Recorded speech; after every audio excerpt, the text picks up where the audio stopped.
tips buat teman-teman Golden Age apa nih Mas untuk makanan khususnya? Sebenarnya ada 5 hal yang menurut saya yang bisa dilakukan oleh teman-teman.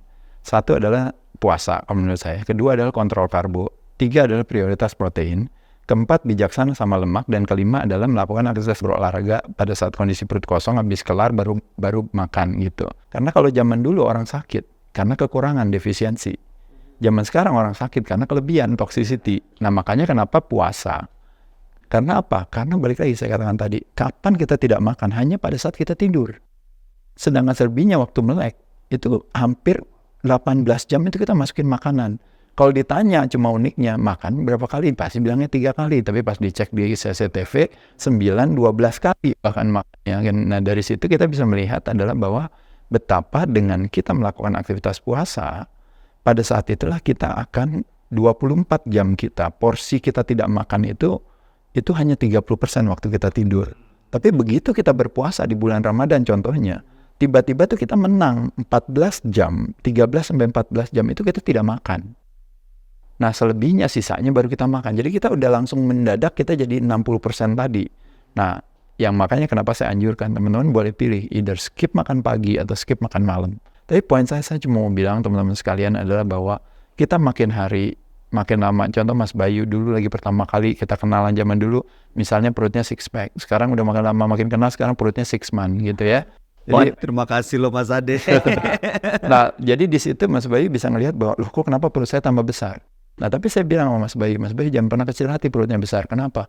Karena kalau Mas Bayu perutnya besar berarti tabungannya besar. Amin. Cuma tabungan bukan dalam bentuk uang, tapi dalam bentuk apa? Dalam bentuk energi. Oh energi. Energi yang disimpan di dalam sel lemak. Sama ya, betul aja dong.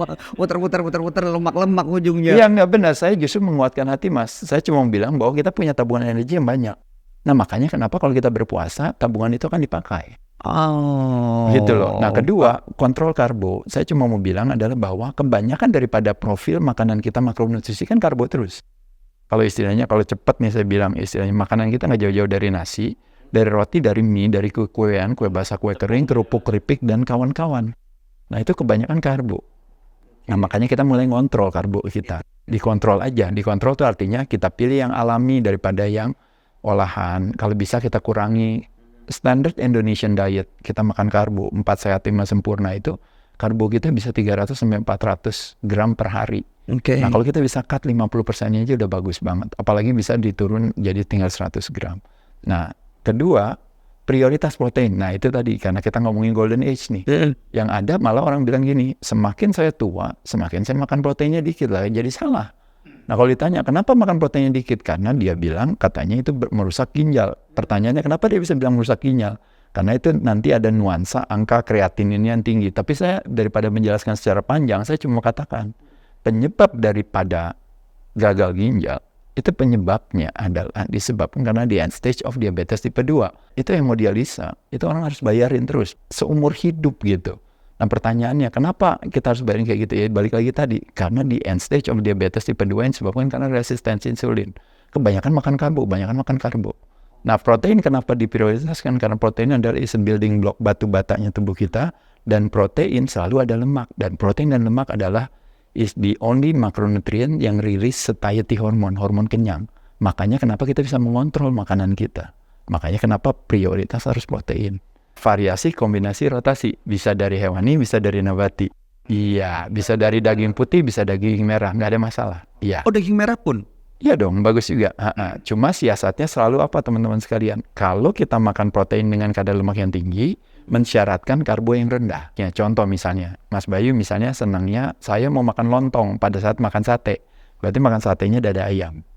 Tapi kalau saya mau makan satenya kambing, berarti saya nggak makan karbo, tusuknya. Kalau telur ada putih dan kuning, Mas Bayu yang jangan dimakan apanya? Kuning. Kulitnya, betul. yang dua-duanya boleh dimakan, tapi berarti kalau kita makan putih dan kuning, Pak, berarti kita nggak masukin si roti atau mie-nya. Gitu. Jadi kita makan telur setengah matang nggak apa-apa, berarti. Ya, tapi berarti kita nggak makan. Karena apa? Karena protein temennya itu energi. Nah energi itu in the form of carbo and then in the form of fats.